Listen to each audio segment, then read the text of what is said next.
Today, many organizations are embracing disruption and riding the next wave in technology, shifting to cloud for agility, scalability, accessibility, and security. However, optimizing and managing resources on cloud has its own challenges. Migrating from legacy platforms to cloud, adherence to privacy laws, compliances, and regulations, managing multiple cloud platforms, hiring specialized skill sets, and managing flexible pricing have become the biggest barriers to cloud adoption. A cloud-managed service provider can help you manage your data, applications, and security on multiple clouds by offering you the most pragmatic route for higher efficiency. Cloud4C is a leading global cloud managed services provider with 18+ COEs to deliver and manage various platforms' application technologies. We are serving over 3,500 enterprises, including 60+ Fortune 500 companies across the globe. With 10+ years of experience in handling critical workloads on multiple cloud platforms, we understand your business requirements and provide customized solutions that include end-to-end cloud services offering private, public, and hybrid cloud solutions, cloud-managed services on any cloud platform, disaster recovery services, security and compliance services, and industry-specific community cloud.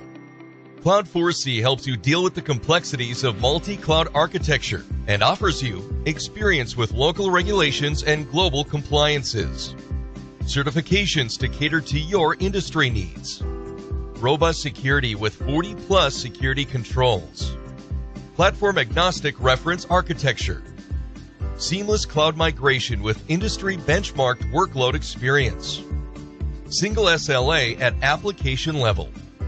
Operating in 45+ locations globally, we are trusted by the world's best companies. Our COE structure ensures mile-deep cloud expertise so that you can focus on your business while leaving the infrastructure management to us. Accelerate your business growth with Cloud4C. Good afternoon, everybody, and thank you for joining us this afternoon. So I'd like to introduce to you our first speaker for this afternoon's webinar, Mr. Manish Kohli. So Manish here is a strategic business leader for over 2 decades of experience and expertise in successfully leading numerous digital transformations across industry sectors. With his expertise in enterprise sales and channel management and business development, he spearheads revenue growth initiatives across Asia Pacific and Japan region for Cloud4C. He will be our first speaker and our moderator. Manish?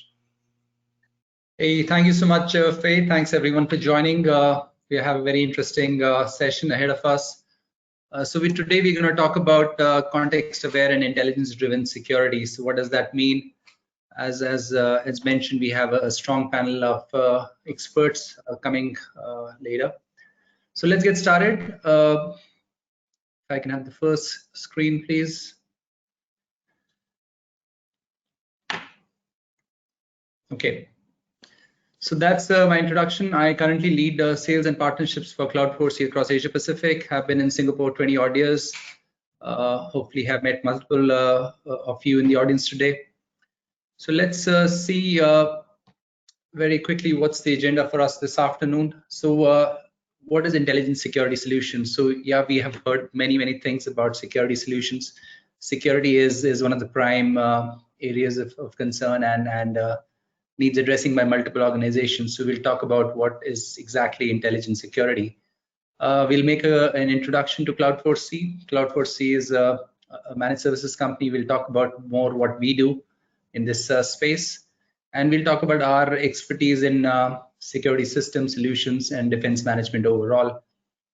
And we'll have one of the speakers, one of the panelists also talking about Microsoft security portfolio, what Microsoft has in its arsenal of multiple security solutions and how that helps the customers.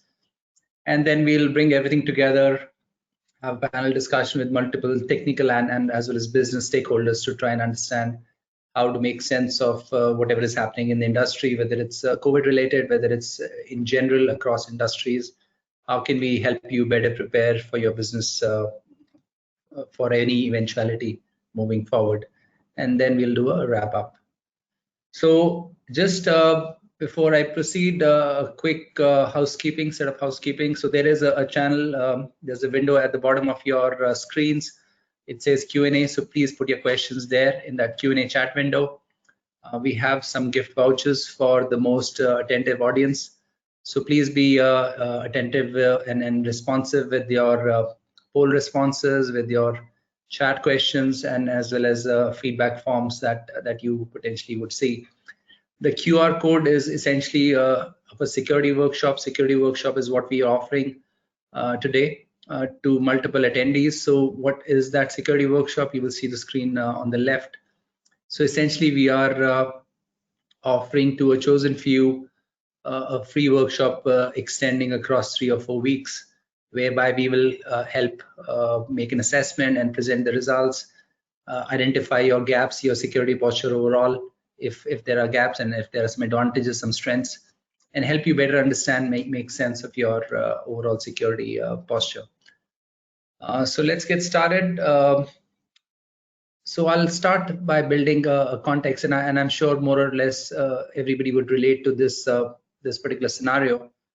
With or without COVID, we are expanding our digital estate. Everybody is having more phones, more devices connected to the network, whether it's autonomous vehicles, whether it's smart cities, whether it is your energy systems. You have connected utilities these days in terms of your whether it's a fridge, whether it's a microwave oven, whether it's an air conditioner. So the devices are becoming everywhere, ever present, and ever connected. And each of them have their own set of challenges in terms of gaps, right? In terms of security gaps that all these platforms have. So as we expand this environment, essentially we typically in a business environment, we would have a SOC, which is a security operations control center, which essentially looks at all these threats and manages these threats for the businesses. So these threats have been evolving in sophistication. There is a huge amount of threats because of the ever expanding digital ecosystem. And a lot of these threats are noisy, and they are false positives and so on, and they cause an alert fatigue. So the decision makers don't really know how to address it unless they use some technology features that are becoming more prevalent these days. And again, the complexity and the cost of rising infrastructure, whether it's security, whether it's otherwise, the skills are short. I'm sure all of you have faced challenges hiring the right skill set to manage your security operations. And automation, there is improving capability. There is more talk, but actual solutions, proven expertise is still far and few in between. And this essentially gives way to a unmanageable kind of a situation. So just to elaborate, 27,000 alerts a day is typically what a large SOC team see. Within your SOC environment, we would potentially have 40+ tools. You have thousands of jobs of security analysts or cyber analysts or security operations people going unfilled, pointing to a huge skill gap in the industry around security operations. So these are some of the challenges. Now let's have a look at the impact of not doing anything or not doing everything that we could potentially do to sort of minimize or mitigate these challenges. So I'm referring to the next few slides. I'm referring to a cost of data breach report. So this is an annual report by Ponemon Institute. It's a widely reputed research. This particular report, 2020, they have addressed or spoken to 500+ organizations between August and April this year, across 17 countries, 17 industries, spoken to 3,000+ individuals. And if you see across industry, that's an average cost of data breach. So I know the audience is across different industries. You would see what is an average cost across industry, so these are this is global data. And you may feel that, okay, the number is probably too high or probably too low. So another factor of the research is they have taken the outliers. So they have essentially targeted only medium-sized breaches. So if the breach is too too large or a mega breach, they've excluded it from the research.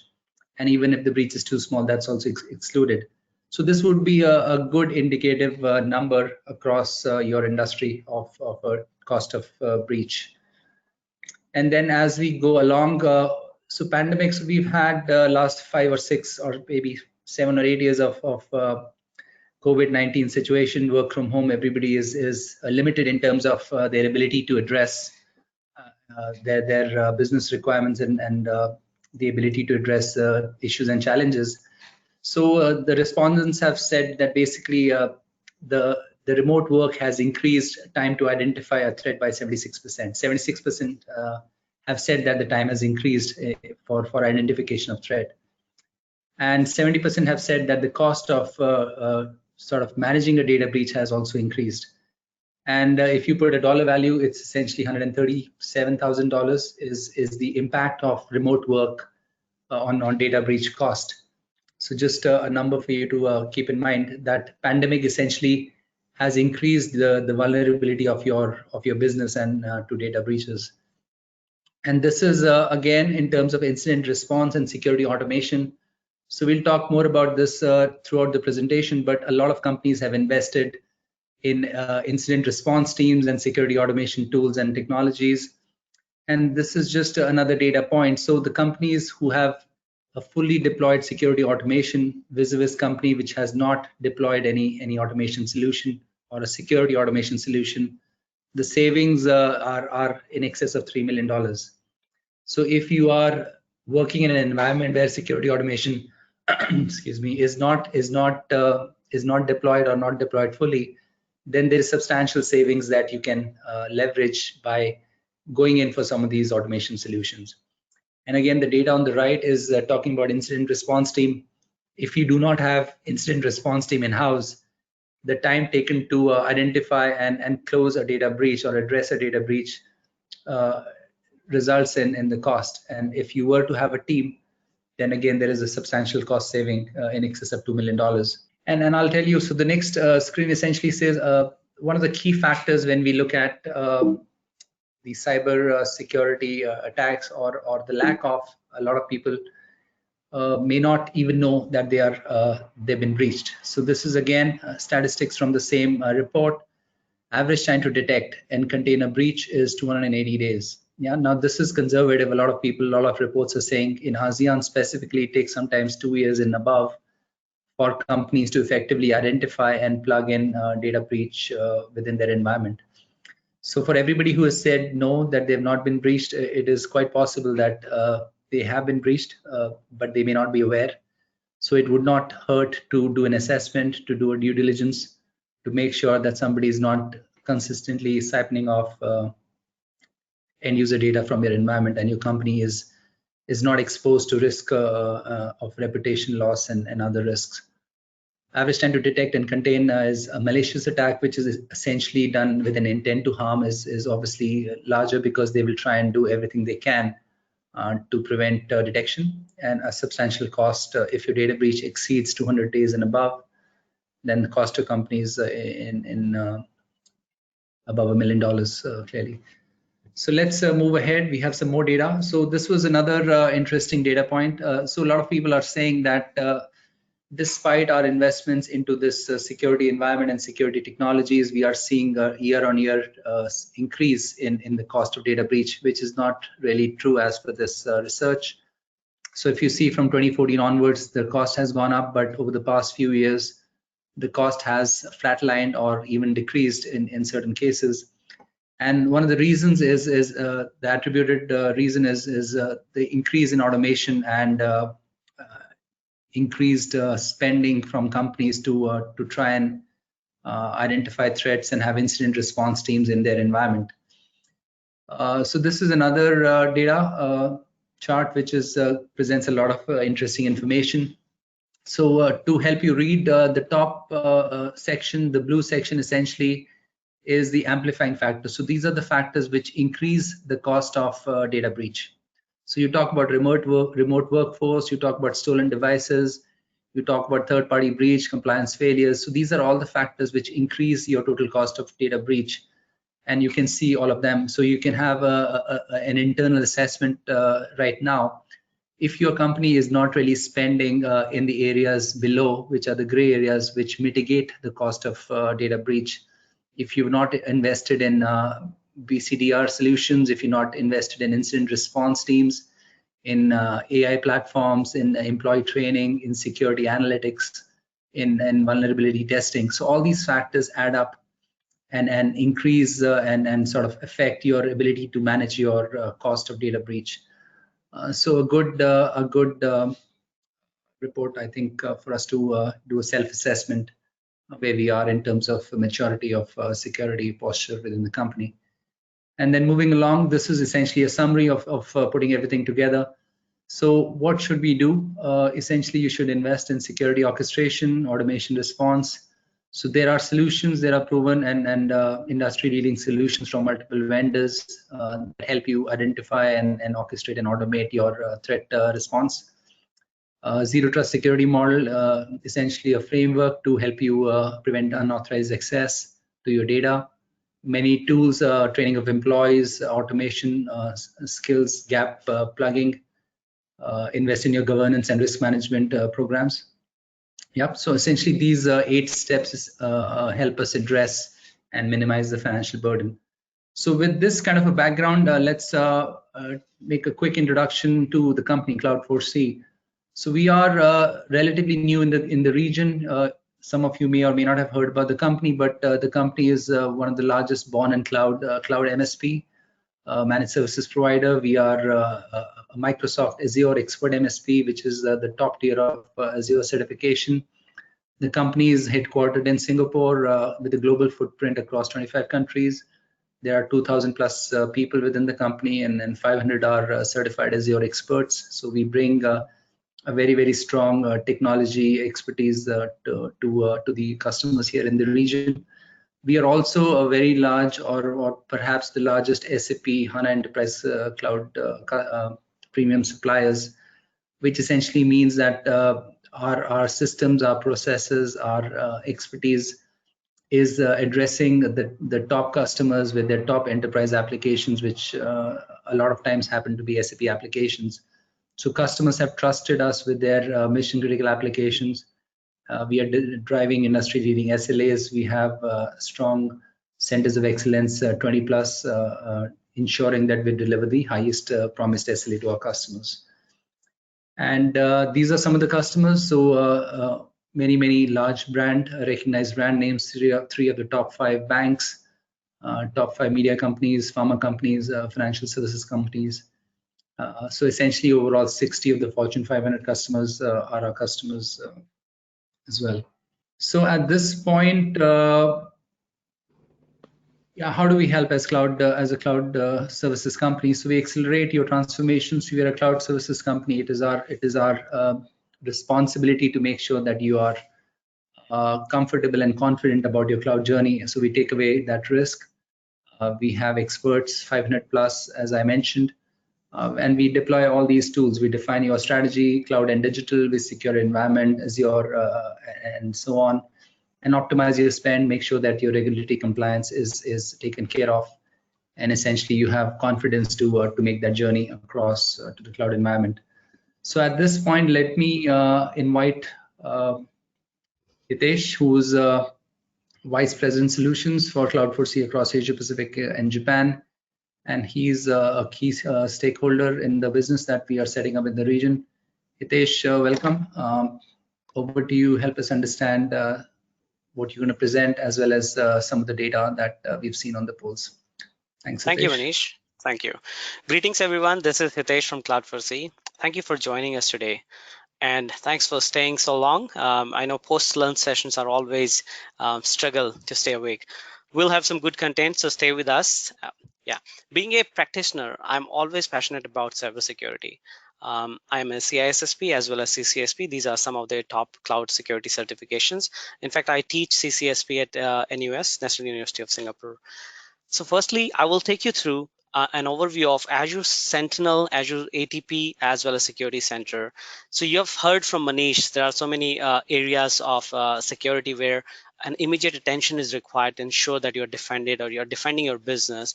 Now we will help you to solve this problem by sharing some of the ideas and the technologies that are amazing, modernized, easy to adopt, and will provide you mitigations around the risks that we have discussed so far.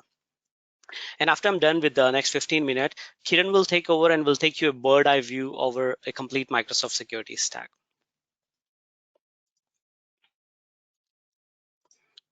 All right. So Azure ADP Security Center and Sentinel, it provides you a 360-degree defense management, not only for cloud, but also for the hybrid landscape. Right. So what does it mean? So let's first take a look at what exactly Microsoft Azure Sentinel brings in. This is SIEM and SOAR offering from Microsoft. So when I say SIEM, most of you can relate, but those who are new to the term, this stands for Security Information Event Management, as well as Security Orchestration and Automated Response. And this is something, what is innovation, right? So SIEM is not new. It has been there for more than a decade.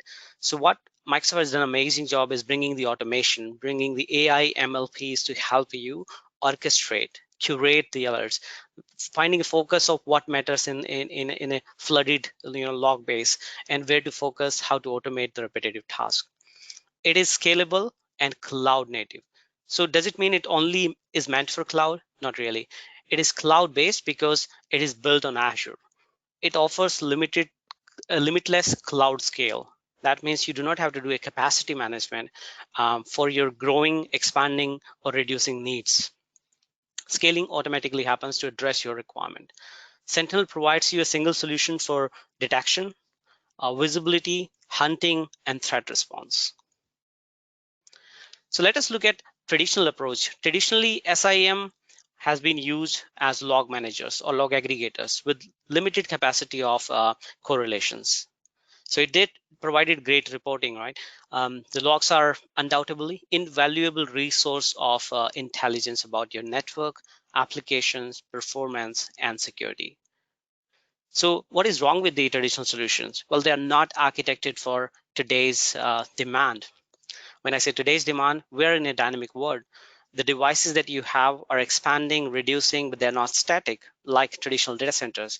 The threats are amazingly engineered towards to breaching against the traditional technologies.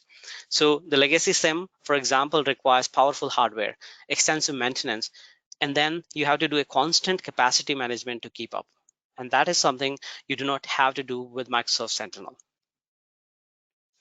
So today, when we are facing these attacks like APT, Advanced Persistent Threat, it is required to have automatic response. You cannot wait for SOC analysts to come to a conclusion of what response has to be done for something that they're doing day in, day out. So Azure Sentinel brings you the power of notebooks, Jupyter notebooks, Azure notebooks, playbooks, custom Kusto queries, logic apps, and a lot. That helps you to automate your analysis by building hunting queries, which you can run reactively for the past data or proactively for the futuristic data. So it will not only generate alert, but will automatically create a ticket for you, can send a team chat, for example, open a bridge so that you're actually tracing, chasing, and closing the incident, right? It will help you to investigate with the power of AI ML. It will provide you curated alerts. With a built-in orchestration, it can help you to to respond to the repeatable tasks. For example, if there's a breach going on and you generally block a certain IP address or block a compromised user ID, it can act on your behalf and can do that, right? For your visibility, there are amazing dashboards. As you can see an example on the screen, there are built-in dashboard which are plug and play for many of the technologies that you're using. So if I were to poll that how many of you are actually using Office 365, I know majority of the response will be saying, yes, we are using Office 365. So if so, you can actually just plug and play with Sentinel and get an amazing view, insights of what is going on. But beyond that, also, there are many other connectors which are in the marketplace. That means there's very limited configurations required to get started. And you can collect data from cloud scale. That means capacity management is a thing of past for you. Now let's look, how do you get data in SIEM? So Data is oxygen to any SIM solution. And how do you get data? It has been a pain in the past. So what Microsoft has done amazing with Sentinel is there are connectors for many of the known devices that you interact or the systems that you interact. For example, Office 365, firewalls, even the cloud like AWS, you can get the cloud trail injected into Sentinel. Syslog servers, web proxies, client endpoints, and whatnot. So it is easy to collect, connect, integrate, and respond. Now, what you see on the screen is a quick list of some of the benefits that you get. There's no upfront cost. That means you can just get started. There's no infrastructure management. So there's no procurement or deployment of on-premise servers, but you can still integrate your existing servers or on-premise fleet of devices to get benefit of this cloud-based solution. It is delivered as a service. So it's simple pricing model. It's based on data sizing buckets. So way easy how you predict your annual budget around your SIM. Yeah, it also reduces significantly. Let me put a number: 93% on average reduction in the false negative, false positive, and which for any SOC analyst is a dream, because what they are doing is finding a curated alert that requires attention or that should be given attention. If you put AI ML to ease that job, that is something an amazing saving on the manpower. So now, since we have covered a SIM and SOAR with Sentinel, how about a security center? You know what it is. So it helps you to prevent, detect, and respond to threats on the endpoints. How? And this is a part of the overall amazing ecosystem that Microsoft has built over the years. They all tightly integrated, so they're designed to work together. So if you put Sentinel and the other technologies that we'll talk, including Security Center, they are by design integrated. Yeah. So Security Center provides you advanced threat protection across hybrid workloads. When I say hybrid, that means regardless of where a workload is running, if they're in Azure or not in Azure, it is equally effective. Security Center protects your both Windows as well as non-Windows. That means Linux workload. It installs a thin agent called log analytic agent to get the signals. There are multiple tiers for the licensing. There's a free tier, which is enabled by default as you take an Azure journey. So if you've got an Azure subscription, you can get it turned on. With the free tier, you are getting security policies, continuous assessment, and many other features. But at the cost of upgrading to standard, you get an amazing functionality of threat protection, vulnerability assessment, ongoing compliance management, and whatnot, including zero-day exploit protection. So it will periodically analyze your security state and identify potential vulnerabilities. As you can see on the screen, some of the examples from the dashboard. It will provide you recommendations on actions that you need to take. So it's not just identifying a gap with red, amber, or green. It is also giving you on the fingertips access to the resources that can help you to fix the issue. Let me take you an example. If you look at this SQL alert, it is actually providing you a knowledge base article of how you can mitigate this risk. Isn't it amazing for your team? They will learn how to prevent it in future. At the same time, they are mitigating it in the fastest way. Instead of opening a ticket and finding an expert, they have access to the knowledge base. All right, so now we are moving into a section to talk briefly about what is Azure ATP, okay, and how does it adds the power of perspective of who, what, when, and how in an enterprise. So what does it mean? So if I were to poll again and ask a question, how many of you are actually using Active Directory? It would be safe to assume that majority of the audience on the call will say, yes, we are using Active Directory. Or some may not be aware if you're not coming from the identity background, but this is the most common source of truth for Active Direct identities that we use for authentication, right? And as security practitioners, or being aware that a single compromised user account can lead to a large scale breach. So that means protecting identities is always one of the top priority. And that's where you see so many solutions coming to help you with IAM. Active Directory and Azure Active Directory has done an amazing job, but ATP will help you to protect what you have been running in your data centers for a long time, which is on-premise Active Directory, right? So Azure ATP will basically provide ability to monitor your Windows Server directory or on-prem directory using a sensor called ATP sensor. It's a very light agent that sits on the domain controller and helps you with an amazing analytics that comes with the power of Azure. It sends data or the analytical data signals to Azure. In return, helps you, and I'll show you and demonstrate you in the next screen how it is actually helpful across the entire kill chain. Yeah. And not only detecting, investigating, but also proactively telling you that if something is going wrong so that you can prevent them before they cause the big damage. Let's take an example. What does it mean?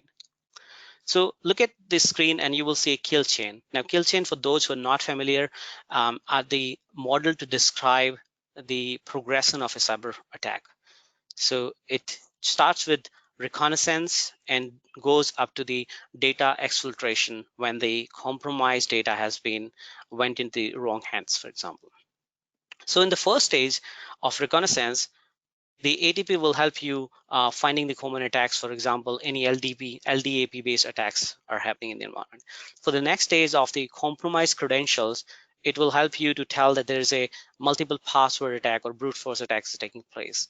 In the next stage of lateral movement, where the threat has already progressed to the stage 3, it will help you to detect, for example, if there's a pass the ticket or any other similar attack is happening. Yeah. And in the last stage of, for example, domain dominance, where somebody can actually replicate your entire domain controller with techniques such as DC Shadow, it will alert you as well as provide you preventative mechanism where you can respond. You can identify the malicious source of that identity. Yeah, so it leverages your on-premise AD, sends signals to the Azure, and the analytics that magic happens in Azure, you get an actionable insight.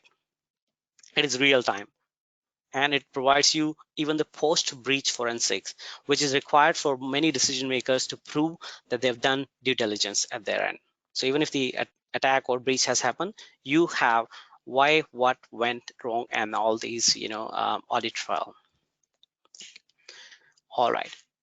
Now, how does it matter in the real world? So let me take you through this quick example or a case study. Yeah. So this is a very large customer. It is coming. They are adopting cloud. Yeah, so they have a mandate to go to Azure to adopt the power of the modern cloud. So supporting more than 60 government entities, they had a mandate to move to cloud to meet the increase in demand, scale, leveraging the cloud. But CISO as well as the internal security teams were concerned, how would they meet the stringent requirement in a fast track project? So they have given a mandate of 3 to 4 months to adopt cloud, but what will happen to the legacy technologies or security solutions that they have? They're already using SIM. How would they get an SIM equivalent or better in the cloud? So all these answers were within the Microsoft security stack. So Cloud4C was chosen by Microsoft as a partner or recommended partner to the customer. We helped them implementing this technology. The result was they met the migration timeline. At the same time, the overall posture was improved. And as you can see from the solution deck, I know it's a very busy slide, various technologies was used, including the 3 that we have discussed, and many other that Kiran will take us through as we move further in this section. In overall duration of about 3 weeks, in first stage, you will understand how a SIM or SOAR Sentinel essentially will help mitigate threat in your context. So when I say in your context, it's depending on your scale, current posture, current technologies in place, the device to be integrated will help you to create a plan. So with that, you have a complete detailed plan of how you can adopt. Within the assessment, as we move into the next stage, you will have a deployment. We'll create a trial for you, set up a POC so that you can have a business case as well as first-hand experience of how this amazing technology is going to help you, as well as a TCO analysis included that will help you to justify that how it's going to optimize your security posture at the cost that is justifiable. We'll set up a functional setup. That means we'll help you integration as well as setting up some of the playbooks. For example, 4 playbooks that will show you or demonstrate power of orchestration. Yeah. So at the end of this offer, or by practicing this offer, by the end of the assessment and deployment, you will have a fully functional model of SIM and SOAR, which you can optionally choose Cloud4C as a partner to run and operate for you as a managed security services. Now on this screen, you will see that there are detailed tasks that goes into this delivery. It's basically a bird's eye view of a delivery plan that we'll execute, starting from a pre-engagement call to the kickoff of the actual project, and from the actual exploration, the duration of 3 weeks, but obviously it's contextual depending on the scale that we're dealing with you, smaller or larger, there will be variance. But in the broad way, you have a view of how it is structured. So I would definitely recommend that please express your interest for volunteering into this assessment workshop. It's an amazing offer. You can scan this QR code that you see on the screen or in the various other slides, or reach out to us. We'll be glad to have a discussion with you. Yeah. That's So with correct. that, I will welcome Mr. Kiran NR. Kiran, over to you. Hello, everyone. Thanks for having me here. My name is Kiran. I'm a cloud solution architect based out of Microsoft Singapore. I work with partners like Cloud4C heavily to build their security practice. Today is a session for next 15 minutes or so. I'll try and cover the broad set of Microsoft's cybersecurity portfolio. Right. Before even I start, there's a huge commitment from our CEO Satya Nadella for building a strong, a comprehensive security solutions for our partners and customers like you. So security is also one of our top priority, and we are committed to provide the platform security approach for our customers. So what this commitment mean is that Microsoft today is actually investing almost $1 billion on an annual basis for developing cybersecurity solutions, just on cybersecurity solutions. Right now, with that kind of money, what we have actually built is something like this. So this is Microsoft's cybersecurity reference architecture. You must be wondering, what are you looking at? This is a complete view of what we have as part of our cybersecurity portfolio.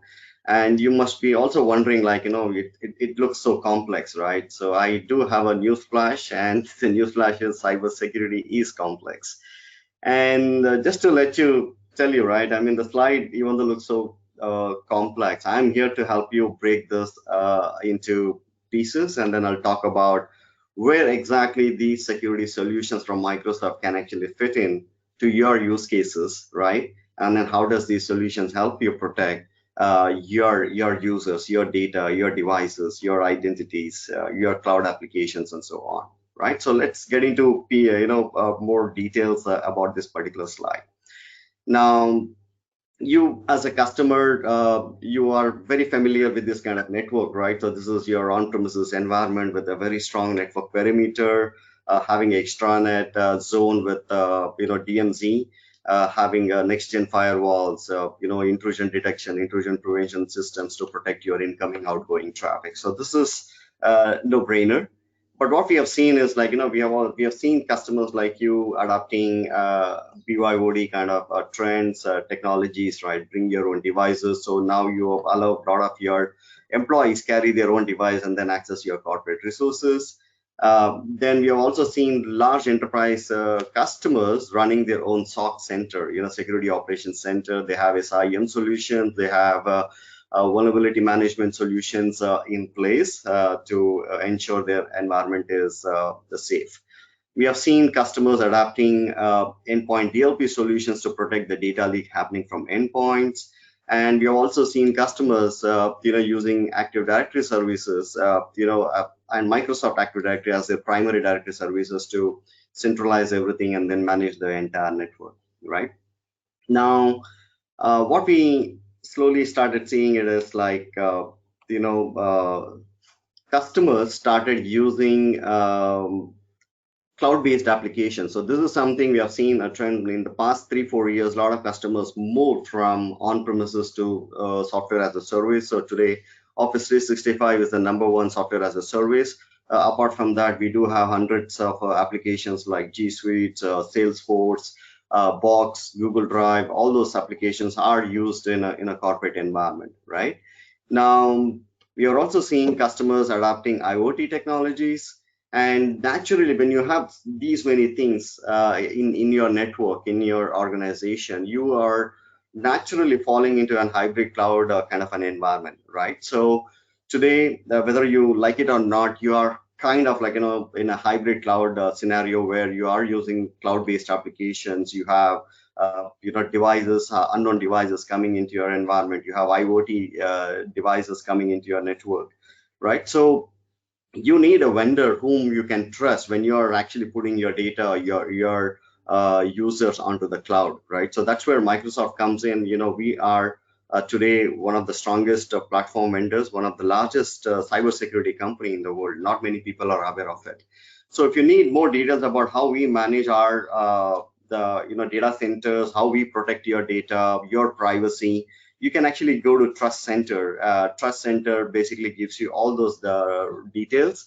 And we also release our audit reports, which we go through, ISO audits or FINRA or HIPAA. There are so many other audits which we go through. So you can actually, get those reports downloaded and then read through, what these auditors talk about, the way Microsoft handles your data.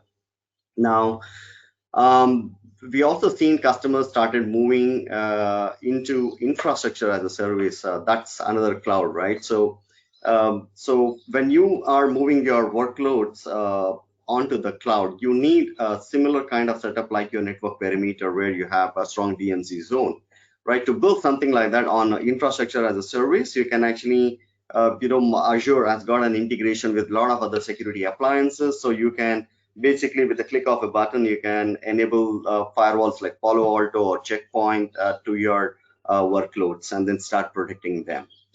Then Hitesh talked about Azure Security Center. So it is a fantastic tool, gives you the visibility of what's happening in your cloud environment, not only just on Azure, but also on AWS or Google as well. Plus, Microsoft has done a lot of investments on a lot of Azure security capabilities. So these are some of the solutions where you can use in order to protect your environment which are running on Azure. Now, Microsoft never stopped investing on on-premises technology. So Windows Server or Windows 10 today also has a lot of security capabilities built into it. So Windows 10 Enterprise has solutions like exploit guard, network guard, disk encryptions, attack surface reductions, the application controls. You can do whitelisting, blacklisting of applications on Windows 10. And we also have a Windows Defender ATP with the EDR functionality built into the operating system. So what does it give? It gives you an advantage of not even installing an agent on your operating systems, right? So you can, because it's part of the operating system, it works as a service. So with the click of a button, you can turn on the service, whether it is in 100 machines or 1,000 machines. You can enable a world-class antivirus, anti-malware with EDR ATP capability for hundreds and thousands of devices in no time. So that's the kind of benefit you get it. Plus, Microsoft also has solutions like PaaS, where your admins can actually use it to configure and maintain your environment. And we do have a very, very strong identity and access management pillar. So this is where it's very, very important when you as a customer are in a hybrid cloud environment. The very first thing you need to protect in your environment is your user's username and password. And for that, you need to have a very strong identity and access management solutions. So with Microsoft, we have a number of solutions which can help you, in many different use cases. Like identity protection will tell you how many users are connecting to Office 365 and how risky are they, where are they connecting from, is this impossible travel profile, or is it anonymous IP address, or somebody using a Tor browser and then logging into Office 365 or Azure environment. Identity protection will actually give you that kind of visibility. Then we have privileged identity management. We have Hello for Business. We have PAM solutions under identity and access management pillar, which can actually help you protect your users across many different scenarios. Now, that is something Microsoft highly recommends. So you need to have a very strong identity and access management as your first security strategy when you're actually in a hybrid cloud environment. Then today, a lot of customers are talking about, a lot of cybersecurity vendors are also talking about the zero trust, right? So Microsoft do have a zero trust model, and conditional access is one of our core components in zero trust. And now, because in a hybrid environment where users doesn't even come inside your network perimeter becomes kind of an irrelevant, right? Now, how do you ensure you have a similar kind of perimeter management? So conditional access would actually becomes your identity perimeter management, a very innovative solution. It actually helps you your environment to be more secure. It improves your security posture. Only authorized users, authorized devices, authorized connections will be allowed to access your corporate resources, whether they are on the cloud or on premises, doesn't matter. So highly recommend to have a look at conditional access as a zero trust model for your environment. Then we do have an integration. All these solutions, even though we are talking about number of solutions here, all these solutions have an integration to your SOC environment. So we use Graph Security API tool here, which can actually help you integrate all the solutions logs into your SOC, if that is something you're running. Otherwise, you can actually use number of Microsoft security solutions like Cloud App Security or Azure Security Center or Defender ATP, Office 365 ATP, which can actually give you visibility and start protecting your users, your email environment, your network, and so on. Plus with Azure Sentinel, which Hitesh has talked about, that is our SIEM and SOAR solution. You can use that, and it has a seamless out-of-the-box integration to almost all Microsoft solutions, as well as a few of the popular third-party solutions as well out there. And we do have a separate pillar. We call this as information protection. Now, I said about first strategy should be identity, right? Now, the second strategy right after identity you need to build is how do you protect your data?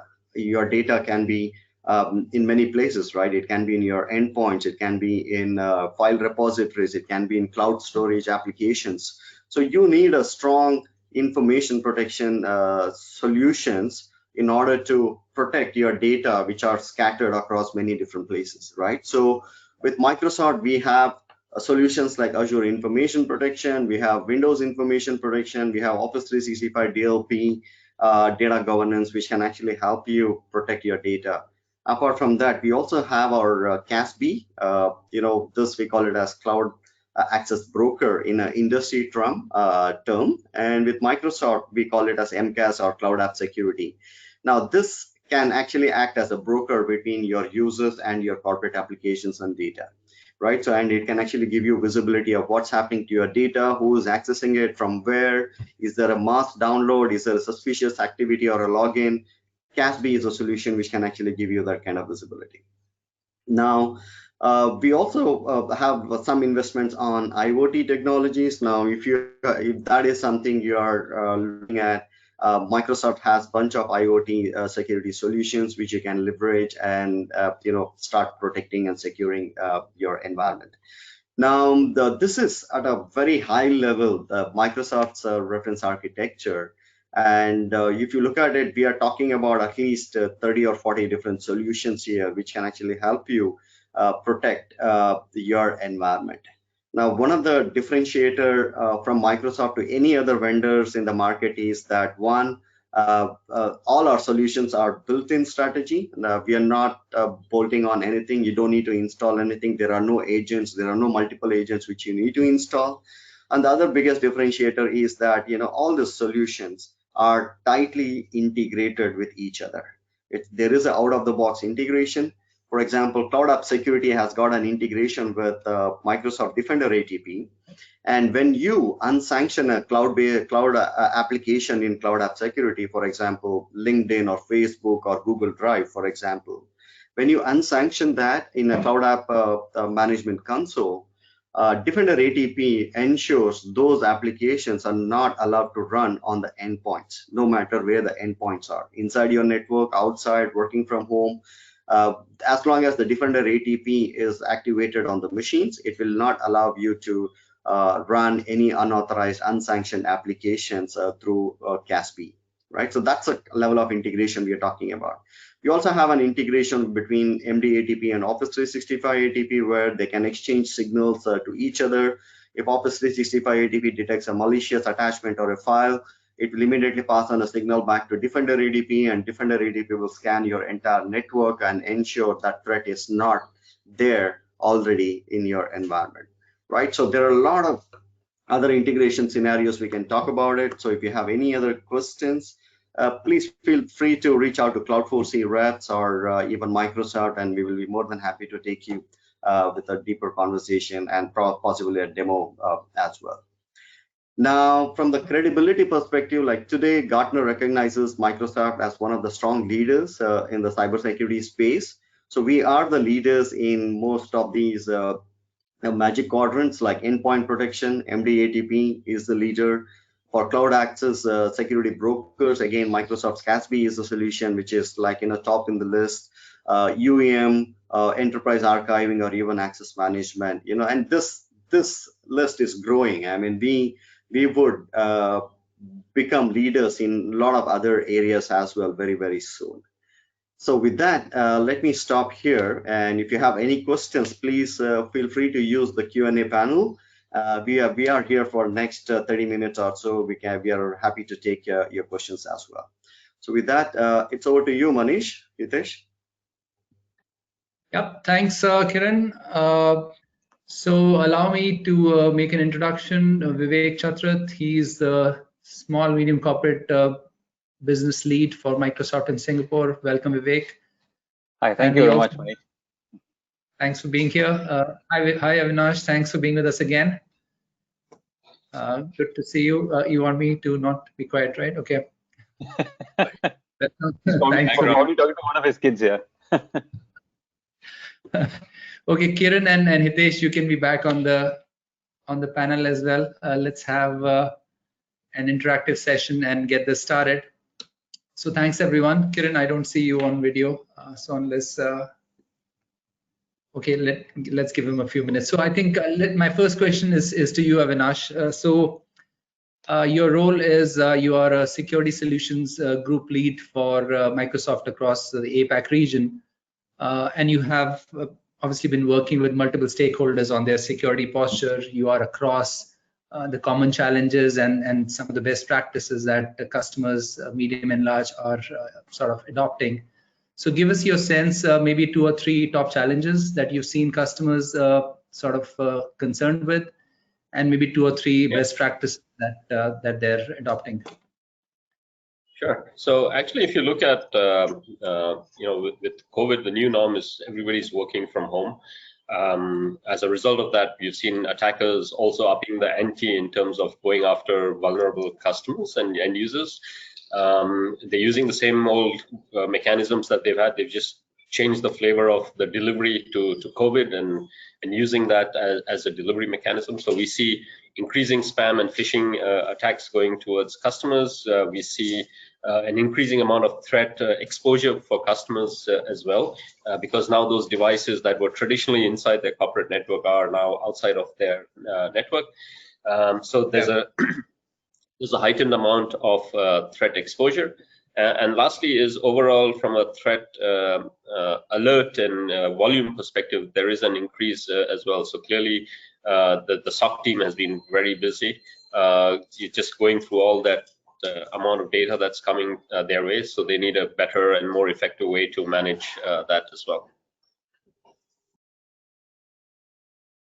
So those are the 3 challenges. What about the best practices? So how are the customers sort of adopting internal controls to fight these off? Sure, yeah. So a couple of things, right? One is, I mean, in terms of recommendations, first is, of course, to have a zero trust motion, right? And this could mean a couple of things. One is to not trust anything that is coming inbound, or to basically validate it, have enough checks and balances, and then only give access. And don't give full access, give minimum access that is required to do that job. The second is really around how you can leverage the power of the cloud around machine learning and AI. So increasingly we see customers moving from on-prem to cloud and having a hybrid infrastructure. The cloud will give customers more ability to detect faster and take responses accordingly. The average time to detect a breach is roughly 99 days, depending on which vendor you speak with. But in reality, in ASEAN, we've seen it could be up to 2 years or even longer in some cases. So it's really about, finding the needle in the haystack. You could have tons of alerts coming your way, but you really want to find that one alert or a couple of low fidelity alerts that will tell you that, hey, there is a bigger incident that is happening and you need to take care of that as well. And lastly is really also about giving the users the flexibility of working from anywhere, any device. And that comes back to the earlier discussion around zero trust, which is you give them access to any device, any place, work from anywhere, but at the same time, without compromising on the productivity side as well as the security side of things. Sounds good. Sounds good. Multiple good points there, Avinash. Avinash, thanks for that. Just a note for the attendees, if you want the panel to answer any of your questions, please put them in the questions chat window, and we'll ask those questions on your behalf. Vivek, next question is for you. Thanks for being here. In terms of specific to Singapore customers, now Singapore is obviously a mature market in the region, stable government, and so on and so forth. So I would think the malicious attacks from nation states obviously is not a concern. What are the typical challenges that you've seen with customers here in Singapore around their security posture? So when you've had conversations around either SOC or either your Sentinel offering or any other offering, typically what are their specific concerns, Vivek? Okay, so I'll first so just give you context. So the business that I handle essentially ranges from the largest multinationals to SMEs, right? And every week I'm essentially talking to between 8 to 10 customers. What has happened is since the onset of the COVID-19 crisis, I have actually seen increasingly the C-level suite actually getting into conversations with us. And the C-level suite is getting into conversations with us, not just about understanding what technology can be implemented, but essentially to talk about what their priorities have become or changed since we started going into lockdown since early April. And the way they basically talk about their priorities is essentially in terms of helping them reduce their overall cost structure, right? That's number one. The second thing that they're talking about is essentially getting clarity into what is it that they need to do, whether it's in the context of security or whether it's in the context of rolling out applications to enable remote work, right? That's the second thing. The third thing they're talking about is that they realized that when they started actually working on off-premise, they actually had a massive capability gap in enabling some of the technologies to allow them to work offsite, but also in enabling some of these technologies to be secure enough so that there was no information leakage taking place, right? So those were kind of the three priorities. So there was a cost element to it, there was a clarity element to it, there was a capability element to it, right? And so these were actually the broad, high-level views of what the customers are asking for.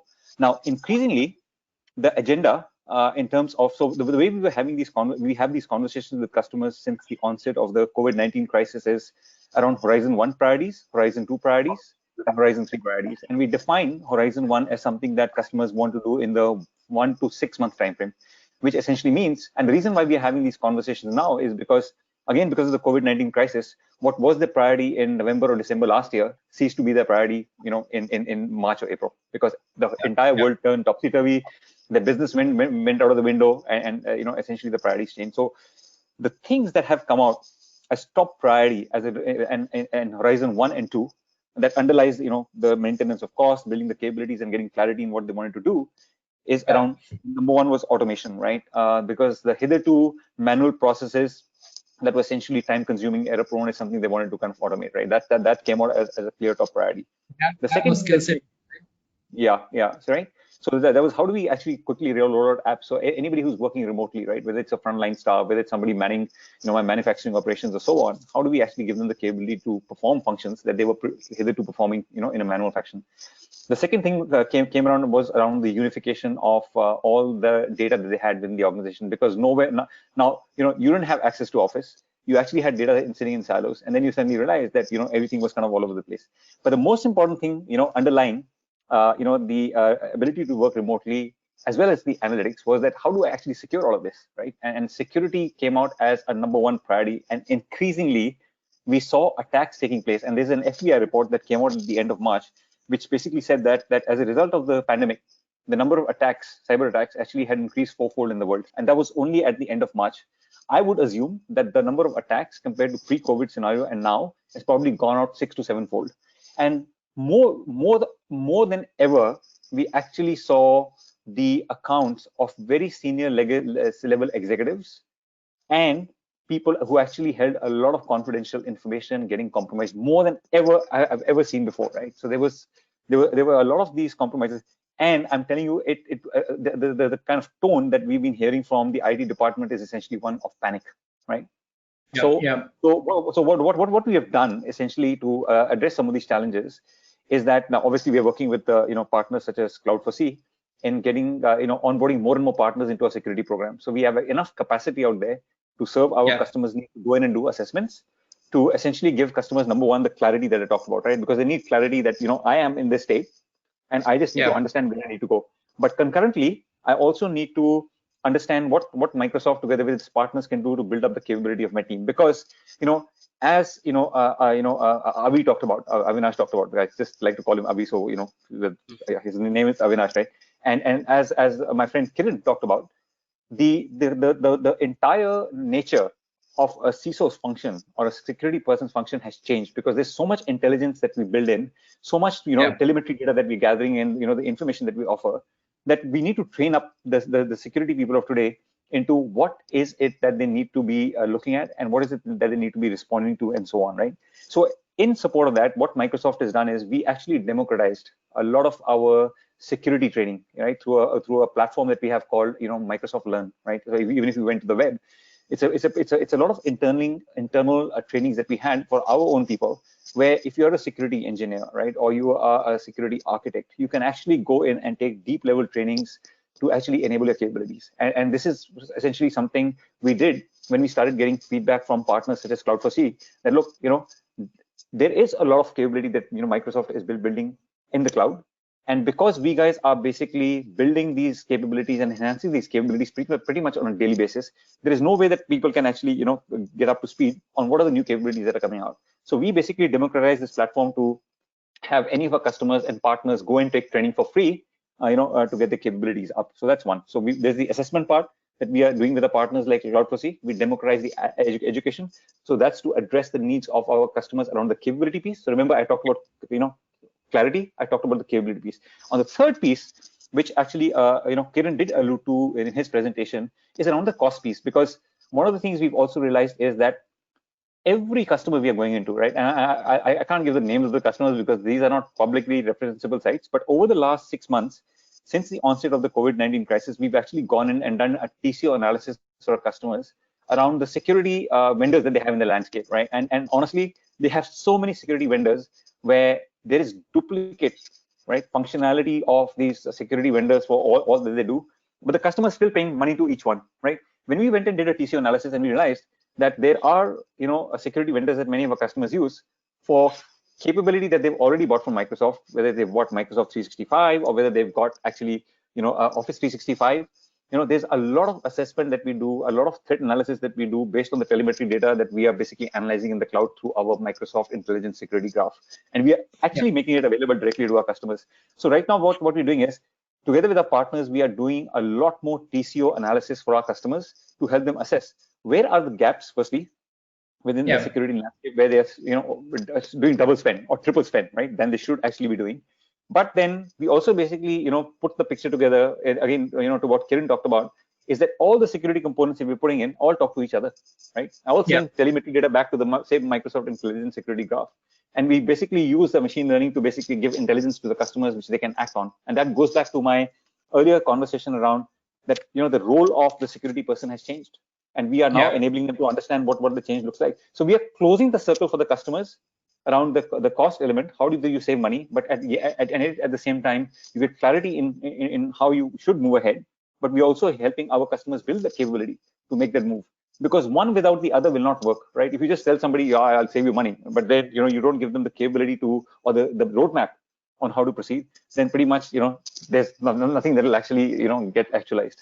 So sorry, long answer to a short question, but I thought it is very important that, You covered multiple points, and I'm glad we had all of that summary. Sorry, did you just close or anything you want to add to that? No, if somebody wants to ask the questions, I'm happy to take them, because there is a lot in this, right? I'm telling you, a security professional's job has never been harder than it is now, because I'm telling you, the bad actors out there, they are taking this as an opportunity to make money, right? And I have seen, and I'll tell you, sometimes, we guys also have made some form of mistake in our life, right? Whether, you basically written an exam wrong or whatever. And every time you make a mistake, right, because of whatever roles and responsibilities you have, you're in a state of panic.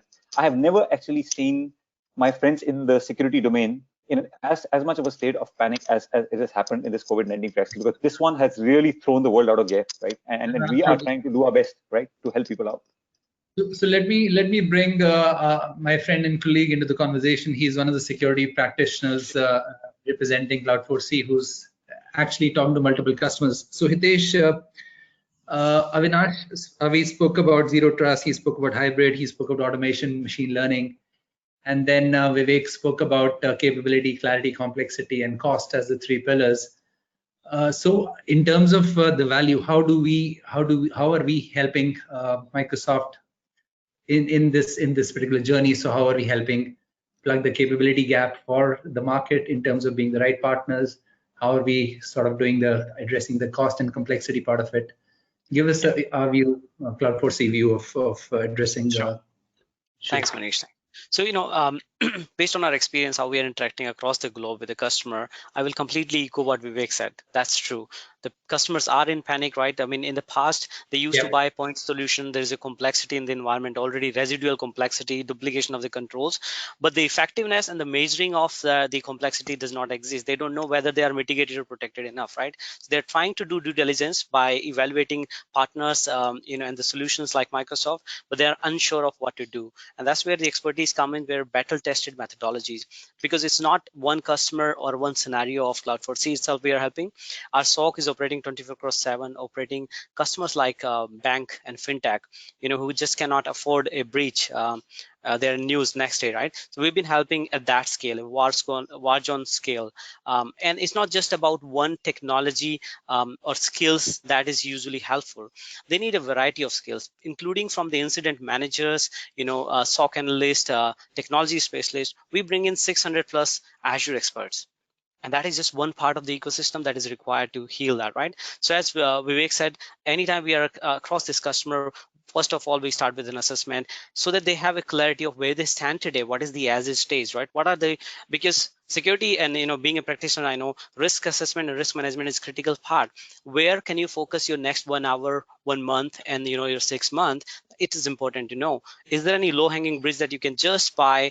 As Vivek said, you might already have invested in a technology like M365. Can you just turn on a couple of DLP tools and actually mitigate its variety of the attacks already? These are, the assessment area we help customer. The people are operating in Azure, leveraging amazing technologies in Azure, but if they're not using power of AI ML, which can proactively threatened with an ease of integrations, because they are coming from the world where an implementation is a 6-month window minimum, where they do have to do a compressed project, versus what has changed in the cloud is by a couple of clicks, a partner like Cloud4C was already orchestrated and automated a lot of configuration. In a matter of weeks, we can prevent a lot of threats that are taking place, right? And it's not a 6-month long project of a TNM engagement we are talking about. With this automation and the built-in intelligence, cost can be driven down and the quality of the overall posture can be brought up. That's what we bring in. Yep.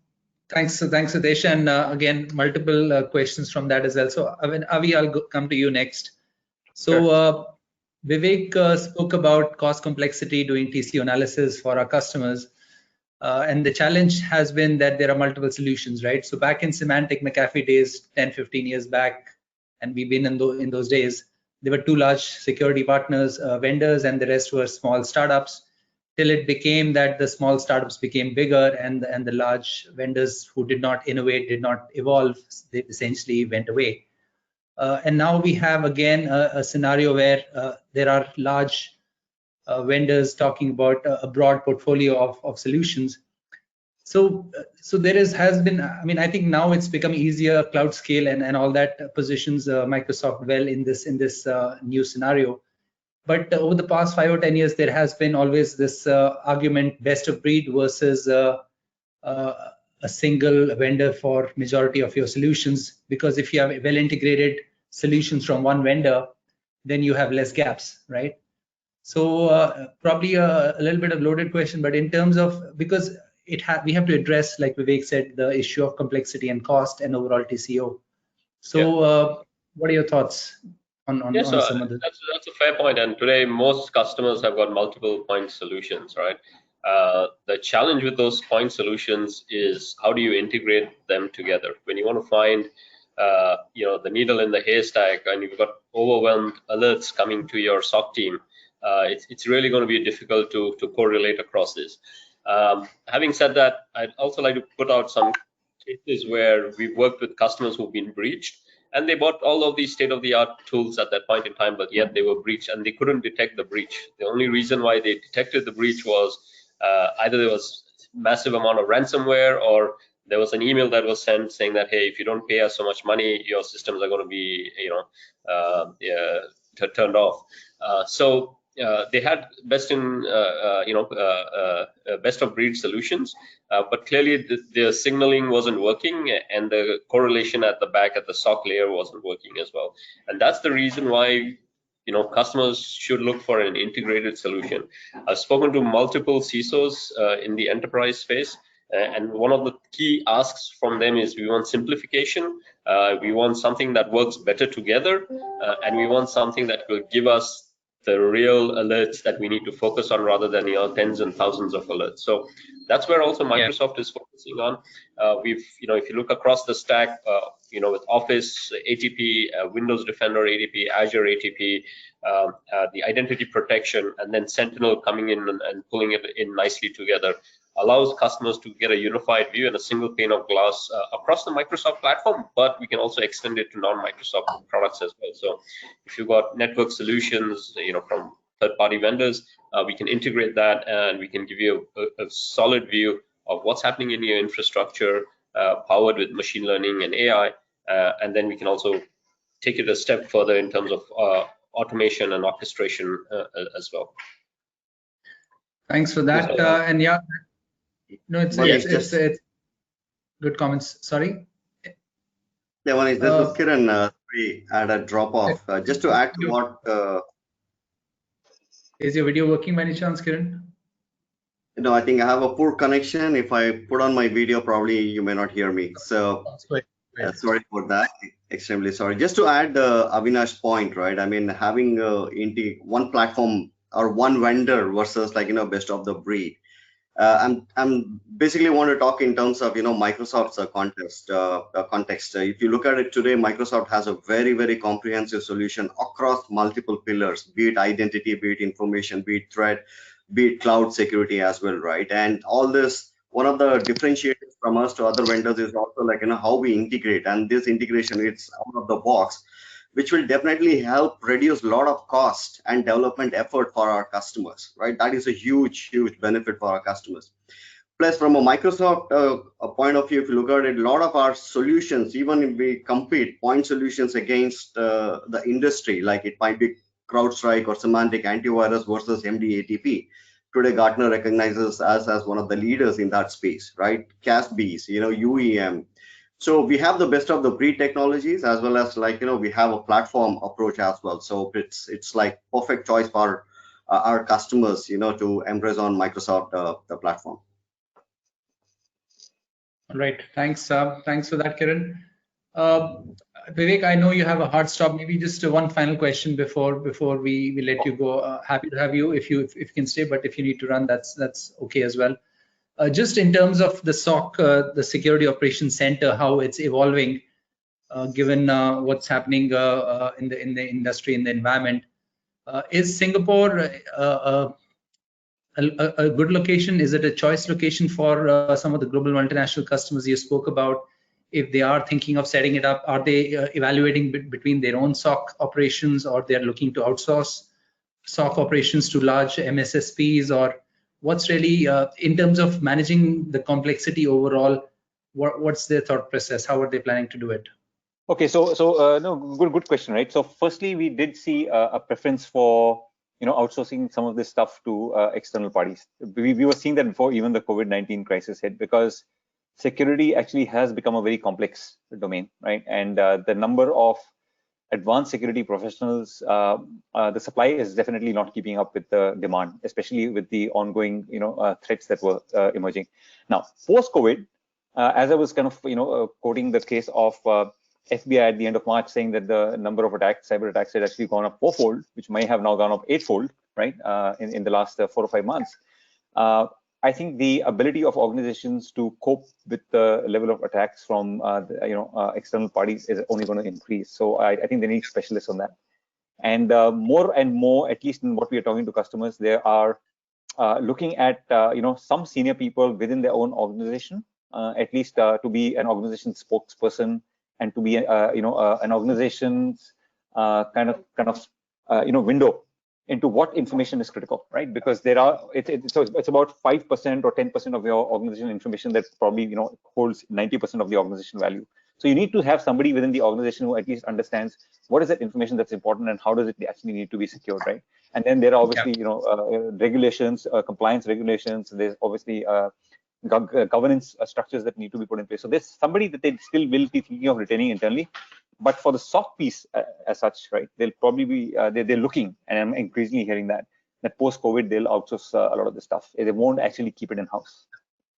Yeah, because when it's expensive, skill gaps are there, it's complexity, they would want to give it to somebody who has the right expertise. Yeah. See, the thing is this, right? I'll give you this example. So today, Microsoft itself, right, in security alone, and I don't know whether it was actually covered earlier. In security alone, Microsoft puts in over $1 billion every year, right? In terms of our people, in terms of the software and all that. And one thing that's also pertinent is when Kiran was showing the reference architecture, for security. Not every component comes from Microsoft. There are third-party components that we leverage on, right? And places where we don't play, we actually work with some of the other security partners that we have. And those security partners are ones we also use internally ourselves, right? So the thing is that if we are investing $1 billion on our security to secure our cloud, our customers' data, right? Yeah. Is it within every organization's reach to be able to invest things of that scale and build the level of complexity and capability? So just to give you one example, right? There are 8 trillion data signals that we are getting in every day that we analyze from a security perspective, right? Which organization will actually have the wherewithal to be able to do that? Now, obviously, we don't have all the information in the world, which is why then we work with partners such as Cloud4C, who basically build an extra layer of customization on top of that, right? So we cannot do it alone. And Microsoft, that's why has a very strong partner play where we say that, look, we will build the platform capability, we'll build the core capability, we'll build that scale capability, right? And then we will have our partners who will then build that extra level of intelligence on top of that. And that's why partners like Cloud4C come in, right? Yeah, so that's why customers are looking at more like outsourcing to say that, look, if Microsoft's done the work, partners such as Cloud4C have done the work, who are we to actually challenge some of the notions? So, but they will retain some security functions no matter what within their organization. It's just that a lot of the grunt work will actually get outsourced, which is why I said, right, the role of the security person has changed. And if you want to understand, how that is evolving, follow some of the Microsoft security blogs or follow our CISO's blog. Because in that he actually talks a lot about this particular aspect. How is the role of the security person evolving, and you'll get a lot of insight there into what you should do for yourself, right? Okay, with that I have to jump off because I'm late on for another call as well. Okay, thank you so much for having me, Manish. Thanks, Hitesh. Thank you, sir. Yeah, thank you so much, Vivek. Cheers. Manish, yes, Hitesh, go ahead. You have comment? Yeah, I'll just take the comment that Vivek just passed on about the customization layer, right? I mean, we as we started rolling out Sentinel for various customers across, we came up through many of the use case that one business required for reason of complying to some industry standard and all. So the platform provides amazing capability, but there are use cases that you can customize to meet your orchestration and automation need, like creating custom Kusto queries, putting playbooks, logic apps in a way that you can react to certain signals and bridge the gap. So we have a library of these customization that we have done. We have helped many customers to achieve the compliances that is applicable to their industry or their geography where they belong to. For example, implementing in Australia, we implemented IRAP compliant on Azure, and that required us to study the compliance itself as well as come up with the technical footprint of how it looks like in cloud. And similar has been done across the globe. So the customers don't have to, re-engineer that fact. Leveraging us as a managed security services provider, we bring in that expertise, at the day zero. And that's where you can see the scale of adopting technology which is delivered as service, and then managed SOC services bridging the gap, and time to value is very fast. That's a fair point. Yes, Satish, thank you so much for that. Kiran, let me just come back to you on your and ask for additional comments. You mentioned best of breed, and I think in your presentation you also mentioned Sentinel or a couple of other technologies replace very effectively 10-15 other point solutions. Right. I need to help evaluate or elaborate on that particular point. Customers have multiple solutions, point solutions they've been using for a few years in their environment. And what we are saying is we have this tool, Cloud Native, Sentinel, and so on, and it is leveraging cloud scale to get threat intelligence and effectively replace whatever you have. Right. Just talk more, elaborate a little bit. What kind of tools can they replace when they sort of onboard Sentinel? Yeah, sure, Manish.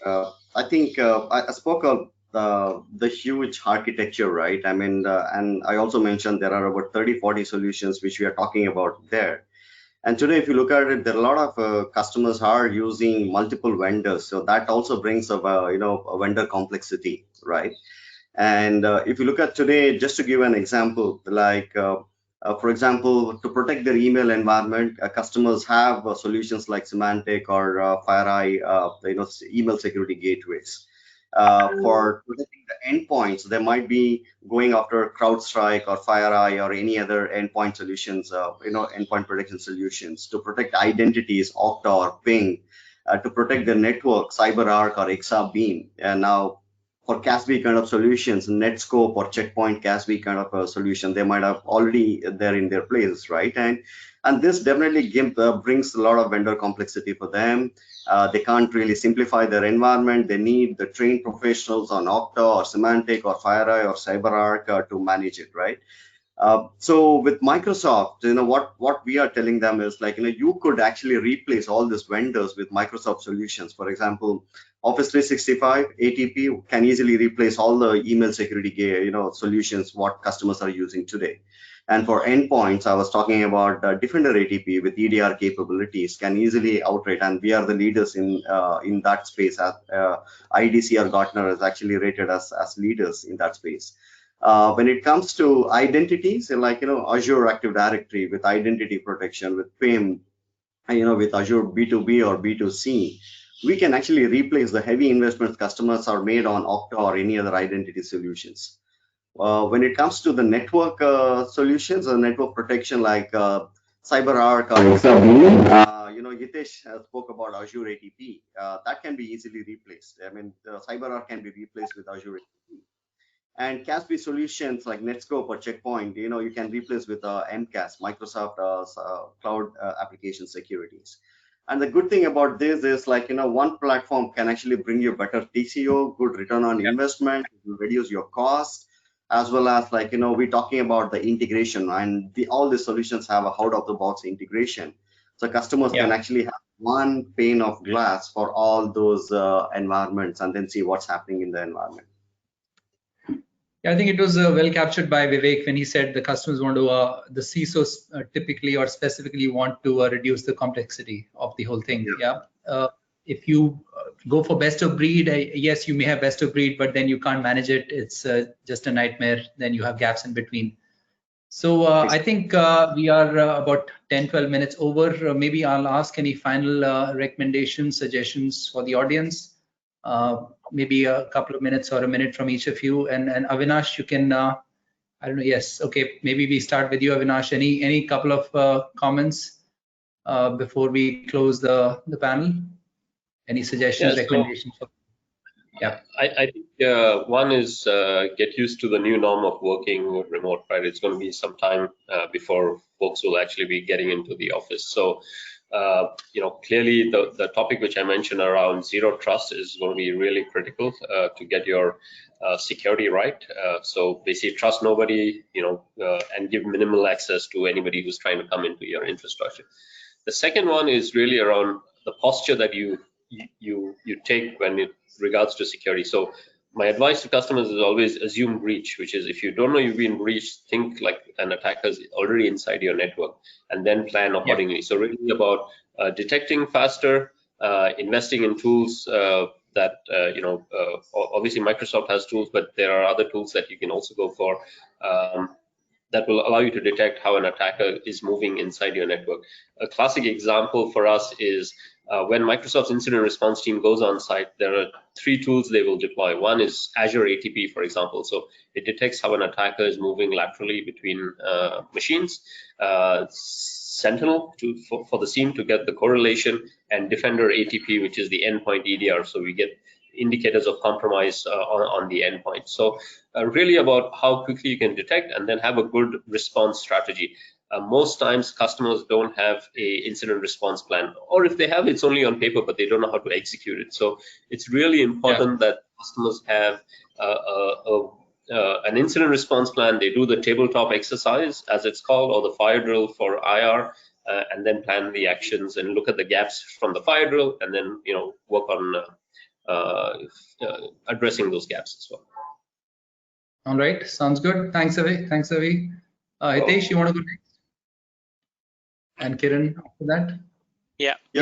Thanks, Manish. Just one last comment. So, both people, process, and technologies perspective, we see CIOs and CTO taking a decision based on the resources that they have. Now the time needs a fast action, right? If you find a possible breach areas, as Avi rightly mentioned, right, you may think that you're secure, but that may be a false sense of security, as we say that, because of not having enough evidence, and that means probably there's no enough visibility about the signals that is happening in the environment.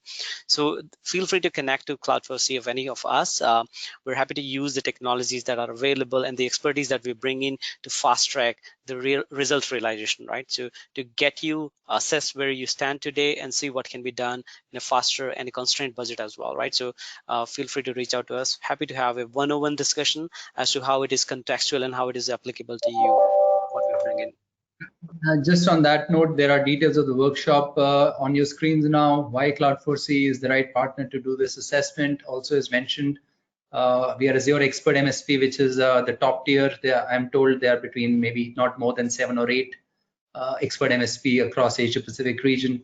There is a QR code for you to scan or a link for you to also click, give us your feedback, some contact information for a couple of stakeholders locally. Kiran, your final comments before we close the panel. Yeah, sure, Manish. I completely agree to what Avi mentioned, right? I mean, you need to go with the new normal.